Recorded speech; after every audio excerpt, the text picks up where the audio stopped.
আজই ডাউনলোড করুন আর এনজয় করুন আপনার পছন্দের শো।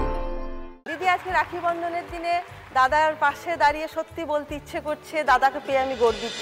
ভাই বোনের সম্পর্ক এমন, যা কখনো পুরনো হয় না। যতই দিন বদলাক, যতই ব্যস্ততায় জীবন কাটুক, এই টান, এই বন্ধন ঠিক একই রকম থেকে যায়। আগামীকাল রাখি পূর্ণিমা। আপনাদের প্রিয় 4 জন অভিনেতা অভিনেত্রীরা তাদের ভাই এবং দাদাদেরকে নিয়ে আজকে আমার মঞ্চে উপস্থিত। সুদীপা এবং সুদীপ্তদা, ছোটবেলার একটু কি কি মেমোরিজ মনে পড়ে যখন একসঙ্গে সবাই থাকে? দুই দাদার একটা বোন, অ্যাকচুয়ালি 3 জন ছাড়াও আমরা জয়েন্ট ফ্যামিলিতে বড় আরো অনেকে ছিল। তো আমাদের 5 ভাই 3 বোন। এক্স্যাক্টলি 5 ভাই 3 বোন। ও যেহেতু আমাদের সবার থেকে ছোট, কিন্তু ছোটবেলা থেকেই আমাদের বাড়িতে ওরা রাখি তৈরি করতো। ওই রেশমের এতে ব্রাশ করে করে তার উপর চুমকি বসিয়ে ওই ফোমের যেগুলো আছে কেটে কেটে, তো সেটা অলমোস্ট 10 ডেজ আগে থেকে শুরু হয়ে যায়।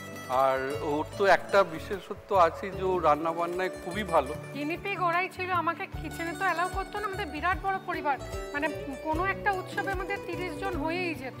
তো এই 5 কেজি 6 কেজি মাংস সেটা একমাত্র ভাইফোঁটার রাখিতে আমাকে অ্যালাউ করা হতো। কিন্তু দাদার একটা প্রবলেম ছিল, দাদাকে তো আমি জমের মতো ভয় পেতাম। মানে আমার বাবার সাথে হয়তো আমি তর্কাতর্কি করছি, দাদা অফিস থেকে ফিরেছে, জুতোটা দেখতে পেলে আমি থেমে যেতাম।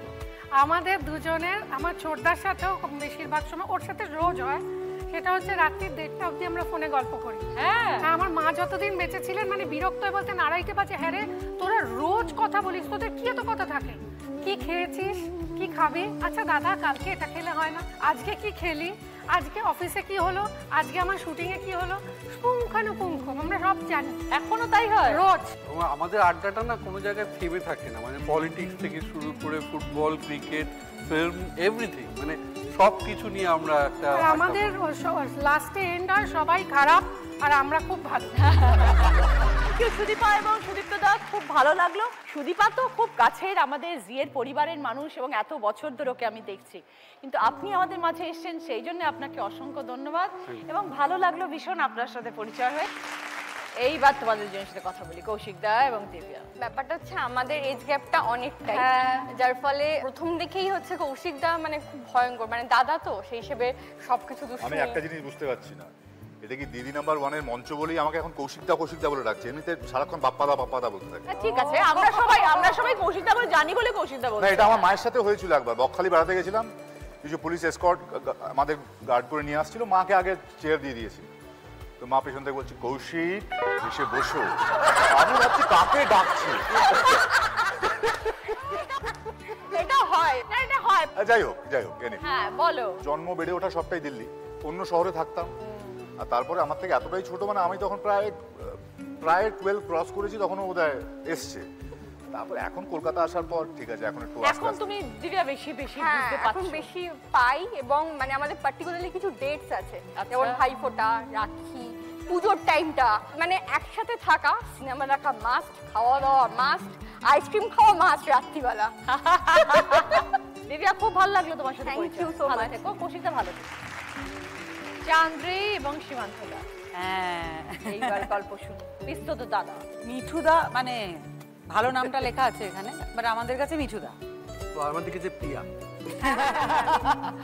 তো আমার পুরো ছোটবেলাটার সঙ্গে আমার পিসমশাই এবং সিউড়িতে ওদের একটা বিরাট বাড়ি এখনো আছে, প্রত্যেকটা সামার হলিডে আমার ওখানে কেটেছে। ওটার বিশেষত্ব হচ্ছে বাড়িটা সেই আগেকার দিনের সেই পুরনো হাভেলি টাইপের বাড়ি, ঠিক আছে, প্রচুর ঘর, এরকম করিডোর, ঘর ঘর ঘর, একদম, আর উঠোন বিরাট, কুয়ো ছিল, উঠোন পেরিয়ে বিরাট মানে রান্নাঘর, এবং এত আম হতো দুপুরবেলা সবাই এই ঘরে ঢোকো, হনুমান আসছে, তারপর হ্যাঁ, তারপর সেই হনুমান আমাদের ভয় দেখাবে না, আমরা হনুমানকে ভয় দেখাবো, কেউ বুঝতেই পারতাম না। ছোটবেলায় চান্দ্রে কেমন ছিল? ছোটবেলায় বলো আর কি করব। এই যে দেখছো না, এখন একটা গোল ছিল, একটা গোল প্রচন্ড খেতে ভালোবাসতো, এবং কিছু যদি থাকতো বাড়িতে, এবং কোনো বাচ্চা যে এত দুধ খেতে ভালোবাসে আমি দেখিনি। পিচিমণি আমাকে দুধের বোতলটা দিয়ে মাঝে মাঝে বলতো আমাকে একটু কোলে নাও না, আমাকে একটু কোলে নাও না, এরকম করে কেউ কোলে নেবে না। যা তো এখান থেকে পাথরটাকে কে কোলে নেবে। তো যাই হোক, আমাদের এই রাখি, তারপরে ভাইফোঁটা, এইগুলোতে আমাদের মানে একটা করে মানে মনে হতো যে একটা রিল্যাক্স ডে। ওইগুলোতে আমরা দিনটা খুব ভালো কাটে, খুবই ভালো। ভাইফোঁটার দিনটাও খুব ভালো কাটে। অনেক অনেক ধন্যবাদ। ভালো থাকবেন সীমান্ত দা, thank you so much for coming. আপনি যে এসেছেন তার জন্য অসংখ্য ধন্যবাদ। অনেক ধন্যবাদ। কবিতা দি এবং সঞ্জীব দা, ছোট বোনকে নিয়ে আমার মঞ্চে। কোথায় বড় হওয়া তোমাদের? আমার বড় হওয়া মালদা জেলায়। আচ্ছা, মালদা জেলার গাজল বলে একটি জায়গা আছে, তো বলতে গেলে ওই গ্রামেই বড় হয়ে ওঠা। তুমি বড় দাদা, দুটো বোন, অনেক দায়িত্ব ছিল তো।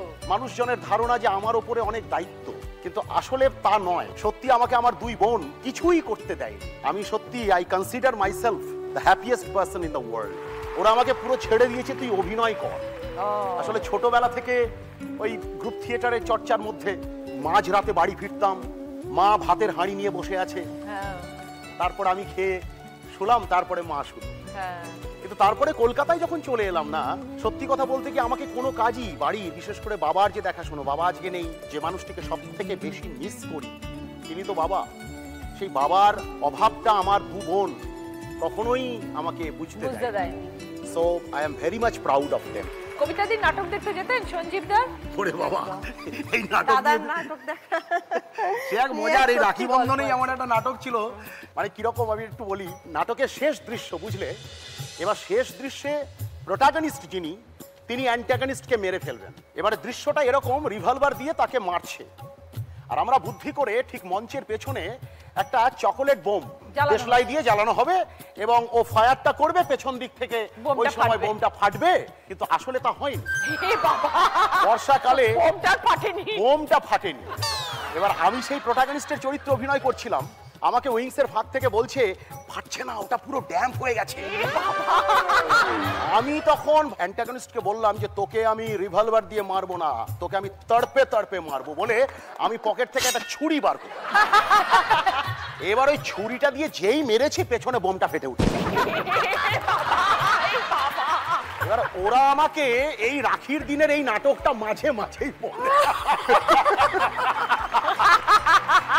দিদি, আজকে রাখি বন্ধনের দিনে দাদার পাশে দাঁড়িয়ে সত্যি বলতে ইচ্ছে করছে, দাদাকে পেয়ে আমি গর্বিত। তো এই রাখির দিন বা ভাইফোঁটার দিন একসাথে দেখা হয় নিশ্চয়ই? একদম। আমার শ্বশুরমশাই 90 মতো বয়স হলেন, দিদি নাম্বার 1 আমরা সকলে মিলে একসাথে বসে দেখি। আর দিদি নাম্বার 1 যেহেতু আমাদের নারীদের, সেই জন্য দিদি নাম্বার 1 আমাদেরকে এনকারেজ করে, আমরা গর্বিত বোধ করি। Thank you, thank you so much.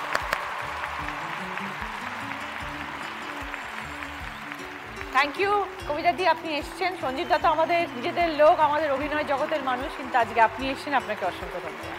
একদম।